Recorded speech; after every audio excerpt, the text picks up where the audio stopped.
আসসালামু আলাইকুম প্রিয় দর্শক, আপনাদেরকে শুভেচ্ছা সহ আমন্ত্রণ জানাচ্ছি বাংলাভিউ সংবাদে। সাথে আছি আমি ইসমতারা জাহান। প্রথমেই ট্রাস্ট ট্যুরিজম সংবাদ শিরোনাম।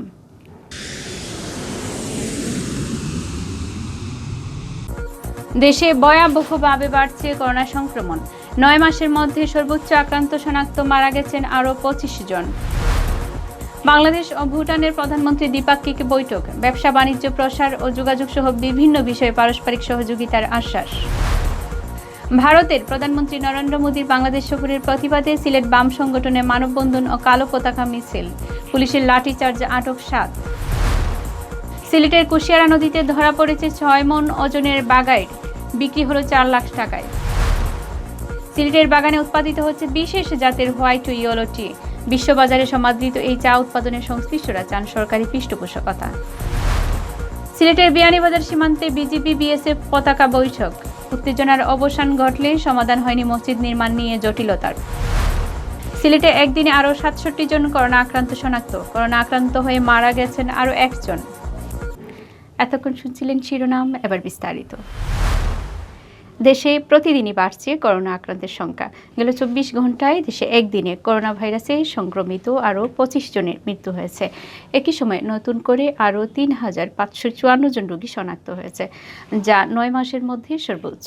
বুধবার বিকেলে স্বাস্থ্য অধিদপ্তরের অতিরিক্ত মহাপরিচালক অধ্যাপক ডাক্তার নাসিমা সুলতানা স্বাক্ষরিত এক সংবাদ বিজ্ঞপ্তিতে এ তথ্য জানানো হয়। বিজ্ঞপ্তিতে আরও জানানো হয়, দেশে এখন পর্যন্ত 5,80,808 জনের দেহে করোনা সংক্রমণ শনাক্ত হয়েছে। তাদের মধ্যে 8,763 জনের মৃত্যু হয়েছে।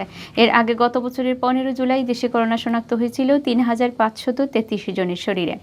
বিজ্ঞপ্তিতে বলা হয়েছে, গত 24 ঘন্টায় বাসা ও হাসপাতালে চিকিৎসাধীন আরও 1,915 জন সুস্থ হয়েছেন।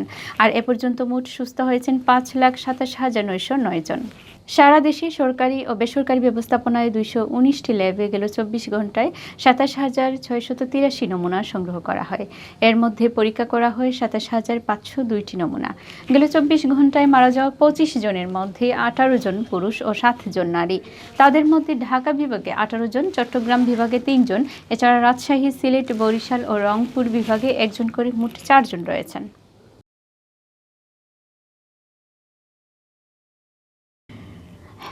দেশের মধ্যে ব্যবসা বাণিজ্য ও যোগাযোগ সহ বিভিন্ন সেক্টরে সহযোগিতার বিষয়ে গুরুত্ব পেয়েছে বাংলাদেশের প্রধানমন্ত্রী শেখ হাসিনা ও ভুটানের প্রধানমন্ত্রী লুটে সেরিংয়ের দ্বিপাক্ষিক বৈঠকে। এছাড়া দেশের মধ্যকার রুটগুলো সচল করার বিষয়ে একমত হয়েছে বাংলাদেশ ভুটান, যাতে বাণিজ্য সম্প্রসারিত হয়। বুধবার প্রধানমন্ত্রী কার্যালয়ে দেশের প্রধানমন্ত্রী বৈঠকে এ বিষয় নিয়ে আলোচনা করা হয়। বৈঠকের পর প্রধানমন্ত্রী প্রেস সচিব ইহসানুল করিম সাংবাদিকদের বলেন, বৈঠকে বাংলাদেশ ও ভুটানের মধ্যে স্বাক্ষরিত অগ্রাধিকারমূলক বাণিজ্য চুক্তির সর্বোচ্চ সুবিধা পেতে প্রয়োজনীয় অবকাঠামো নির্মাণের উপর গুরুত্ব আরোপ করেন শেখ হাসিনা। বৈঠকে তিনি আরও বেশি নৌবন্দর নির্মাণের উপর গুরুত্ব আরোপ করেন। এছাড়া চিলাহাটি ও হলদিবাড়ি রুট ব্যবহার করে ভুটানের সঙ্গে রেল যোগাযোগের সম্ভাবনাও খতিয়ে দেখার কথা বলে বাংলাদেশ। এ সময় প্রধানমন্ত্রী সহযোগিতামূলক জল, বিদ্যুৎ ও কেন্দ্র নির্মাণে দ্বিপাক্ষিক অথবা ত্রিপাক্ষিক সমঝোতা স্মারক তৈরির কথা বলেন। অন্যদিকে বাংলাদেশ পড়াশোনা করতে আসা ভুটানের শিক্ষার্থীদের এককালীন ফুল টার্ম ভিসা ও মাল্টিপল এন্ট্রির সুবিধা দেওয়ার অনুরোধ করেন লুটে সেরিং। প্রধানমন্ত্রী শেখ হাসিনা এ বিষয়ে ভুটানের প্রধানমন্ত্রীর সঙ্গে একমত এবং সংশ্লিষ্টদের এ বিষয়ে প্রয়োজনীয় ব্যবস্থা নেওয়ার নির্দেশ দেন। পাশাপাশি 5 বছরের ভিসা দিতে একমত হয় বাংলাদেশ। তথ্য প্রযুক্তি সেক্টরে সহযোগিতা করার আগ্রহ প্রকাশ করে শেখ হাসিনা বলেন, ব্রডব্যান্ড, ইন্টারনেট সহ তথ্য প্রযুক্তি সেক্টরে বাংলাদেশ ভুটানকে সহযোগিতা করতে পারে। জাতিসংঘ সহ আন্তর্জাতিক ফোরামগুলোতে বাংলাদেশ ও ভুটান একসঙ্গে কাজ করার বিষয়ে একমত হয়। ভারতের প্রধানমন্ত্রী নরেন্দ্র মোদীর বাংলাদেশ সফরের প্রতিবাদে সিলেটে বাম গণতান্ত্রিক জোটের কেন্দ্রীয় কর্মসূচিতে বাধা দিয়েছে পুলিশ। নেতাকর্মীদের উপর লাঠি চার্জ করে আটক করেছে 7 জনকে। বুধবার বিকেলে 4:30টায় নগরীর চৌহাট্টাস্থ কেন্দ্রীয় শহীদ মিনারের সামনে এই ঘটনা ঘটে। আটককৃতরা হলেন উজ্জ্বল রায়, ফাহিম আহমদ, মনীষা ওয়াহিদ, সাদিয়া নৌশিন, তাসনিম, রানা ও সঞ্জয়। ভারতের প্রধানমন্ত্রী নরেন্দ্র মোদীর বাংলাদেশ সফরের প্রতিবাদে বুধবার বিকেলে সিলেট কেন্দ্রীয় শহীদ মিনারের সামনে মানববন্ধন করে বাম গণতান্ত্রিক জোট। এ সময় শহীদ মিনার এলাকায় বিপুল সংখ্যক পুলিশ অবস্থান নেয়। মানববন্ধন শেষে নেতাকর্মীরা কালো পতাকা মিছিল বের করলে পুলিশ বাধা দেয়। বাধা উপেক্ষা করে নেতাকর্মীরা এগিয়ে যেতে চাইলে পুলিশ বেধড়ক লাঠি পেটা শুরু করে। একসময় ঘটনাস্থল থেকে 7 জনকে আটক করে থানায় নিয়ে যায় পুলিশ।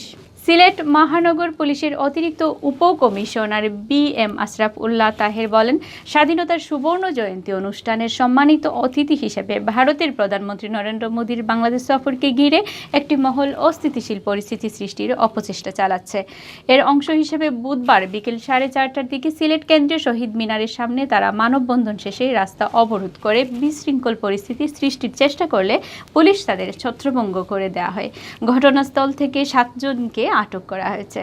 তবে বাম গণতান্ত্রিক জোটের নেতাদের দাবি, বিনা উস্কানিতে পুলিশ তাদের শান্তিপূর্ণ মিছিলে হামলা চালিয়ে নেতাকর্মীদের মারধর করেছে। মিছিল থেকে সংগঠনের 7 নেতাকর্মীকে আটক করে থানায় নিয়ে গেছে। পুলিশ উস্কানিমূলকভাবেই আমাদের উপর হামলা চালিয়েছে, আমি সেটা বলতে চাই, এবং এর পাশাপাশি আমাদেরকে গ্রেফতার করা হয়েছে কয়েকজনকে। আমি আশা করব আজকেই অবিলম্বে তাদেরকে মুক্তি দেওয়া হবে, কারণ এরা কোনো অপরাধী লোক না। এখানে আমাদের যারা কর্মী সদস্য যারা আছে তারা আদর্শিক রাজনীতি করে। যে এইভাবে হামলা করে পুলিশ দিয়ে কোনোভাবেই আমাদের আন্দোলন বন্ধ করা যাবে না, এবং আমাদের যে এইভাবে হামলা করা হচ্ছে সেই হামলাগুলোর আমরা তীব্র নিন্দা জানাচ্ছি। সিলেটের কুশিয়ারা নদীতে জেলেদের জালে ধরা পড়া প্রায় 250 কেজির বাগাইর মাছটি শেষ পর্যন্ত কেটে বিক্রি করা হয়েছে। বুধবার নগরীর লালবাজারে কেজি ধরে মাছটি বিক্রি করা হয়। মাছটি বিক্রি করে প্রায় 4 লাখ টাকা পেয়েছেন বলে জানিয়েছেন ব্যবসায়ী আনোয়ার হোসেন। মঙ্গলবার সকালে সিলেটের পেঞ্চুগঞ্জে কুশিয়ারা নদীতে জেলেদের জালে ধরা পড়ে প্রায় 6 মণ ওজনের একটি বাগাইর মাছটি জেলেদের কাছ থেকে কিনে নগরীর লালবাজারে তুলেন ব্যবসায়ী আনোয়ার হোসেন। পরে তিনি সেটি লালবাজারে তুলে দাম হাঁকেন 5 লাখ টাকা, কিন্তু সর্বোচ্চ দাম ওঠে 3.5 লাখ টাকা। মনমতো দাম না পেয়ে তিনি গতকাল বুধবার সকালে মাছটি কেটে বিক্রি করেন। 1000 থেকে 2500 টাকা কেজি দামে বিক্রি করা হয় মাছটি কেজি দরে বিক্রি করে আনোয়ার হোসেন প্রায় 4 লাখ টাকা পেয়েছেন বলে জানিয়েছেন। বাংলাদেশের চা প্রেমীরা এতদিন পরিচিত ছিলেন ব্ল্যাক ও গ্রিন টির সাথে। হবিগঞ্জের বৃন্দাবন বাগান এবার চা প্রেমীদের পরিচয় করিয়ে দিয়েছে ভিন্ন রং ও স্বাদের চায়ের আরও 2টি জাতের সাথে। দীর্ঘদিনের গবেষণাকে কাজে লাগিয়ে এবার বাগানটিতে উৎপাদিত হয়েছে হোয়াইট ও ইয়েলো টি। নতুন এই 2টি জাত চা শিল্পকে নতুন সম্ভাবনা দেখাচ্ছে।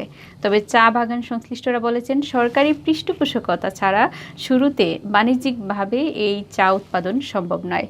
তবে সফলভাবে এই চা উৎপাদন করা গেলে বিদেশে এর ব্যাপক বাজার ও চাহিদা রয়েছে। রপ্তানির মাধ্যমে আয় করা যাবে বৈদেশিক মুদ্রা। চা বাগান সংশ্লিষ্টদের সাথে আলোচনা করে জানা গেছে, দেশের অভ্যন্তরের দিন দিন চায়ের চাহিদা বাড়ছে।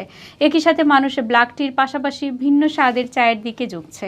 ভোক্তাদের চাহিদার কথা বিবেচনা নিয়ে হবিগঞ্জের বৃন্দাবন বাগানে এবছর উৎপাদন করা হয় ইয়েলো টি বা হলুদ চা। বাংলাদেশে এই চা খুব বেশি পরিচিত না হলেও বিদেশে রয়েছে ব্যাপক চাহিদা। হবিগঞ্জের বৃন্দাবন চা বাগান উৎপাদিত ইয়েলো টি গত 15 মার্চ চট্টগ্রাম চা নিলাম কেন্দ্রে অকশনে তুলে পূর্ব বাংলা ব্রোকার্স। পরীক্ষামূলকভাবে উৎপাদিত চায়ের পুরো লটটি প্রতি কেজি 8300 টাকা দামে কিনে নেয় শ্রীমঙ্গলের গুপ্ত টি হাউস। 18 মার্চ শ্রীমঙ্গল নিলাম কেন্দ্রে একই বাগানে উৎপাদিত ইয়েলো টি বিক্রি হয় 12,200 টাকা কেজি দরে। দেশের 160 বছরের চায়ের ইতিহাসে এটাই চায়ের সর্বোচ্চ দাম বলে মন্তব্য করেছেন শ্রীমঙ্গল টি ব্রোকার লিমিটেডের ব্যবস্থাপনা পরিচালক হেলাল আহমদ। 2018 সালে শ্রীমঙ্গল নিলাম কেন্দ্রের প্রথম নিলামে ইস্পাহানের বিশেষ মানের চা বিক্রি হয়েছিল 11,000 টাকা কেজি দরে। বৃন্দাবন চা বাগানের ব্যবস্থাপক নাসির উদ্দিন খান গণমাধ্যমকে জানান, চা প্রেমীরা সবসময় ভিন্ন স্বাদ চান। স্বাস্থ্য সচেতনতা ব্ল্যাক টির পরিবর্তে গ্রিন টি, ইয়েলো টি ও হোয়াইট টি বেশি পছন্দ করেন। ভোক্তাদের চাহিদার কথা চিন্তা করে পরীক্ষামূলকভাবে বাণিজ্যিকভাবে ইয়েলো টি উৎপাদন করা হয়েছে। বাজারে এরকম চায়ের চাহিদাও রয়েছে। তিনি আরও জানান, বিশ্বের মধ্যে কোরিয়া ও চীনে ইয়েলো টি উৎপাদিত হয়। তৃতীয় দেশ হিসাবে বাংলাদেশে বিশেষ জাতের এই চা উৎপাদন করল, আর বৃন্দাবন চা বাগান দেশের মধ্যে প্রথম এই চা উৎপাদন করেছে। বিশ্বে চায়ের বাজারে প্রতিযোগিতায় টিকে থাকতে হলে নতুন স্বাদ ও গন্ধের চা উৎপাদনের বিকল্প নেই। এই চিন্তা থেকেই এই চা উৎপাদন করা হয়েছে। বাগানে উৎপাদিত ইয়েলোটি আমেরিকা সহ উন্নত বিশ্বের দেশগুলোতে রপ্তানির পরিকল্পনার কথাও জানান নাসিরউদ্দিন খান। ইয়েলো ক্যান্সার প্রতিরোধক এবং হার্টের রোগ দূর করতে ভালো ভূমিকা রাখে বলেও মতামত দিয়েছেন বিশেষজ্ঞরা। হার্টে ব্লক থাকলে এই চা নিয়মিত পানের ফলে সেই ব্লক ছুটে যায় বলেও বিশেষজ্ঞরা অভিমত দিয়েছেন। এদিকে ইয়েলোটির মতো সারা দেশে সাড়া পেয়েছে হোয়াইট টিও। বিশেষ জাতের এই চা উৎপাদিত হচ্ছে হবিগঞ্জের বৃন্দাবন চা বাগান। গত 3 ফেব্রুয়ারি শ্রীমঙ্গল নিলাম কেন্দ্রে সিলভার নিডেল গ্রেডের হোয়াইট টি নিলামে প্রতি কেজি বিক্রি হয়েছে 5,010 টাকা দরে। বাংলাদেশ চা বোর্ড সূত্রে জানা গেছে, হোয়াইট টি বা সাদা চা ক্যামেলিয়া সাইনেসিস থেকে উৎপন্ন হয়।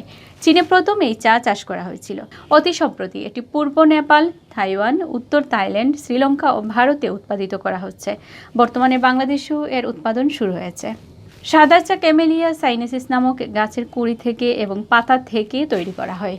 পাতা এবং গাছের কুঁড়িকে সূর্যের তাপে বিবর্ণ করা হয়, শুকনা হয়। সাদা চা ক্যামেলিয়া সাইনেসিস নামক গাছের কুঁড়ি এবং পাতা থেকে তৈরি করা হয়।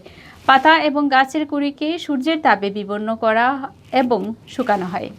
সাধারণ চা ব্ল্যাক টির চেয়ে গ্রিন টির মধ্যে 4 গুণ মানবদেহের উপকারী অ্যান্টিঅক্সিডেন্ট থাকে, আর হোয়াইট টিতে গ্রিন টির চেয়েও 3 গুণ অ্যান্টিঅক্সিডেন্ট রয়েছে।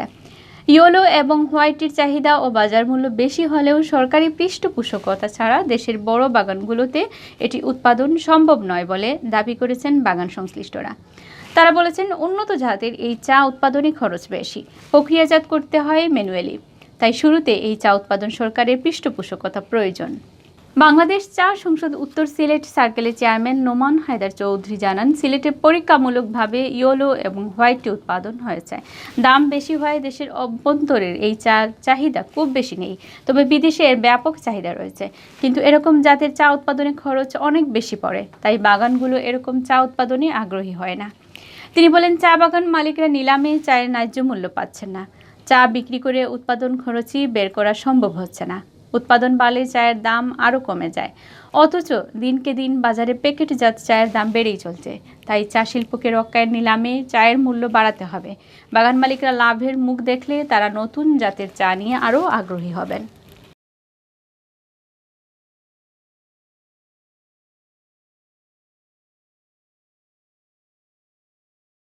সিলেটের বিয়ানীবাজারের গজুকাটা সীমান্ত এলাকায় প্রায় 200 বছরের পুরনো মসজিদের পাশে নতুন মসজিদ নির্মাণে বাধা দিয়েছে ভারতীয় সীমান্তরক্ষী বাহিনী বিএসএফ। এ নিয়ে সীমান্তের উভয় পাশে দেখা দিয়েছিল মৃদু উত্তেজনা। তবে শেষ পর্যন্ত পতাকা বৈঠকের মাধ্যমে উত্তেজনার অবসান ঘটলেও মসজিদ নির্মাণ নিয়ে সৃষ্ট সমস্যার সমাধান হয়নি।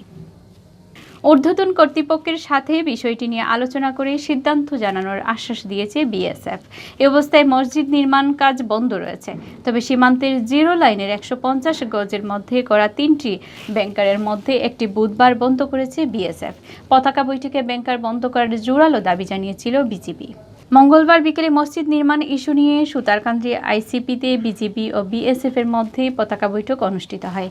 বিজিবির পক্ষে 52 ব্যাটালিয়নের অধিনায়ক কর্নেল মোহাম্মদ শাহ আলম সিদ্দিকী ও বিএসএফ এর পক্ষে 7 ব্যাটালিয়নের অধিনায়ক বিএস মিনহাজ নেতৃত্ব দেন।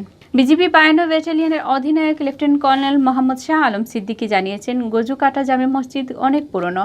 মসজিদের পুনর্নির্মাণের উদ্যোগ নেওয়া হলে বিএসএফ বাধা দেয়। তারা সীমান্ত আইন লঙ্ঘন করে জিরো লাইনের 150 গজের ভিতরে 3টি ব্যাংকারও খনন করে। পতাকা বৈঠকে মসজিদ নির্মাণে বাধা ও ব্যাংকার খননের ব্যাপারে জোরালো প্রতিবাদ জানানো হয়। ঊর্ধ্বতন কর্তৃপক্ষের সাথে আলোচনা করে এ ব্যাপারে সিদ্ধান্ত জানানোর আশ্বাস দিয়েছে BSF. Lieutenant colonel Mohammad Shah Alam Siddiqui জানান, বুধবার সকালে বিএসএফ 3টি ব্যাংকারের মধ্যে একটি বন্ধ করেছে। সিলেট বিভাগে গেল 24 ঘন্টায় করোনা আক্রান্ত হয়ে আরও 1 জনের মৃত্যু হয়েছে। এ নিয়ে বিভাগে করোনায় মোট মৃতের সংখ্যা দাঁড়ালো 283 জনে। একই সময়ে 67 জনের দেহে করোনা ভাইরাসের অস্তিত্ব শনাক্ত হয়েছে। এ নিয়ে বিভাগে শনাক্ত হওয়া রোগীর সংখ্যা দাঁড়িয়েছে 16,917 জন। বুধবার সকালে স্বাস্থ্য অধিদপ্তরের সিলেট বিভাগীয় পরিচালক ডাক্তার সুলতানা রাজি স্বাক্ষরিত এক প্রতিবেদনে এ তথ্য জানানো হয়। প্রতিবেদনে বলা হয় গেল 24 ঘন্টায় সিলেট বিভাগে 15 জন করোনা থেকে সুস্থ হয়েছেন।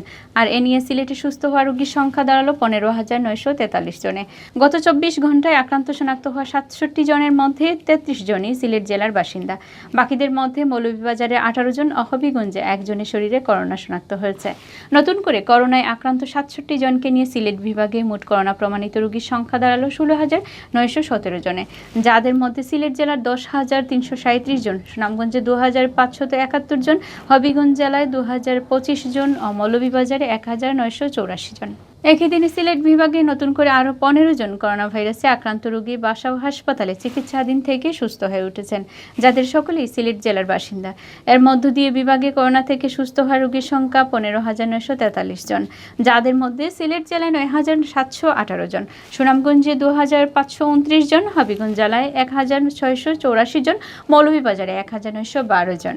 স্বাস্থ্য অধিদপ্তরের সিলেট বিভাগীয় অফিস সূত্র মতে গত 24 ঘন্টায় করোনা আক্রান্ত হয়ে মারা যাওয়া ব্যক্তি মৌলভীবাজারের বাসিন্দা। বুধবার পর্যন্ত সিলেট বিভাগে করোনায় আক্রান্ত হয়ে মারা যাওয়া মানুষের সংখ্যা 283 জন। এর মধ্যে সিলেট জেলার 218 জন, সুনামগঞ্জে 26 জন, হবিগঞ্জে 16 জন এবং মৌলভীবাজারে 23 জন। এদিকে সিলেটের 4 জেলা মিলিয়ে 43 জন করোনা আক্রান্ত রোগী হাসপাতালে চিকিৎসা নিচ্ছেন, যাদের 41 জনই সিলেট জেলার বিভিন্ন হাসপাতাল ও 1 জন সুনামগঞ্জ ও 1 জন মৌলভীবাজারে চিকিৎসা নিচ্ছেন।